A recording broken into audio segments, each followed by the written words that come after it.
Oduu bal'inaan qabannetti yeroon darbu warri Egypt mootii kubbaa miilaa keenya jechuudhaan isa dhaadessu The Egyptian King Mohamed Salah.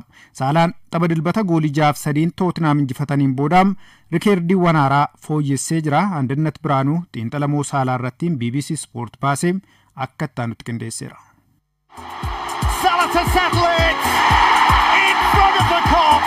There's no feeling like that feeling. Taphattoonni ardii Afrikaa kanneen akka Didier Drogba, Sadio Mane, Yaya Toure, Emmanuel Adebayor, Riyad Mahrez, Amerika Aubameyang fi kanneen biroo simboo Premier League England turanis kan akka Mo Salah milkaa'eef garuu hin jiru.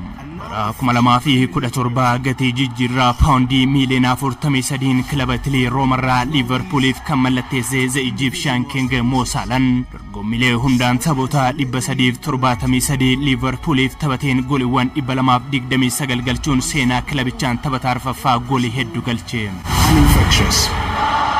Mo Salah goal machine.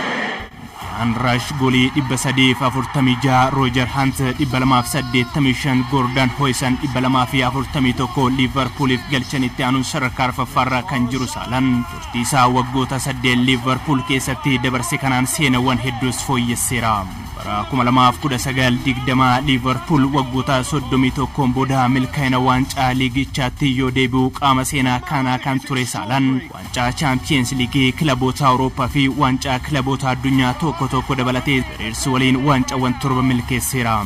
Mo Salaan Liverpool keessatti ga'umsa mul'isaatiin tureen dhuunfanis badhaasota danuun kan faayame yoo ta'u si'a tokko taphataa cimaa liigichaa fi Afrikaa ta'uun si'a sadii ammoo badhaasa goolii hedduu galchuu liigichaa kan fudhate ni heeramu.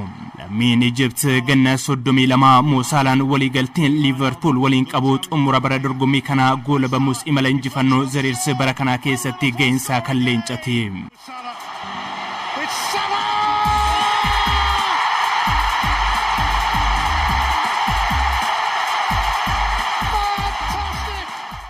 Wan miila isaa jalaa ba'an akka misaayilaa kan dhukaanii fi kubbaawwan hiriyoof mijeessu akka aannan bassootti jigee kan mijatu Salaan ga'umsi gama hundaan mul'isaatiin jiru riikaardiin dabaalameera. Egyptian King Mo Salaan baranaa dorgommiilee hundaan gooliiwwan 33 keessatti yoo hirmaatu gooliiwwan 18 galchuun 15 waayilansaaf mijeessee jira. Kun ammoo liigota Awurooppaa gurguddoo 5 keessaa taphataa jalqabaa isa taasise. Premier League'n tapha dilbata darbee Liverpool goolii 6-3 Tottenham Hotspurs Mo irratti goolii 2 galchuun kubbaawwan goolii ta'an 2 kan mijeesse. Salaan Premier League'n taphoota 16 taphateen gooliiwwan 15 galchuun 11 mijeessuun riikaardii haaraa katabe.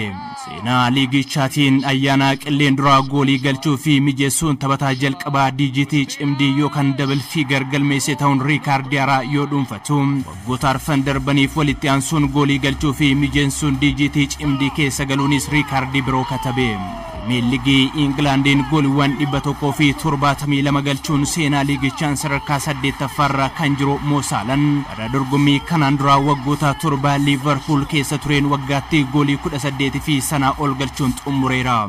Bara 2017-18 gooliiwwan 32 galchuun riikaardii fooyyee kan qabus yoo ta'u imalli bara kana ittiin deemaatiin jiru garuu sanarrallee ni taraaf tilmaamame. The Egyptian King Mo Salaan Premier League Englandin kubbaawwan goolii ta'an 8 waayilansaaf yoo mijeessu akka waliigalaatti goolii galchuu fi mijeessuun yoo sadarkeeffamu taphoota 279 gooliiwwan 252 keessatti hirmaachuun taphataa saffisaan lakkoofsa kana qaqqabeedha. Arne Slootiin kan leenjoo Liverpool bara dorgommii kana Champions League'n imala injifannoon dabaalameen dabalataa Premier League'n taphoota 16 taphate keessaa tapha tokko qofaa mo'amuun taphoota 3 qixa bahee taphoota 12 injifachuun tapha qixxeessituu tokko osoo qabu garaagarummaa qabxii afuriitiinis liigicha dursaa jira. Mo Salaan waliigaltee Liverpool waliin qabu dursee dheeressamoo imalli injifannoo The Reds baranaa kun milkiin dabaalamee xumura bara dorgommichaatti Mo Salaan gargar bahaa kan jedhu garuu yerootu deebisa.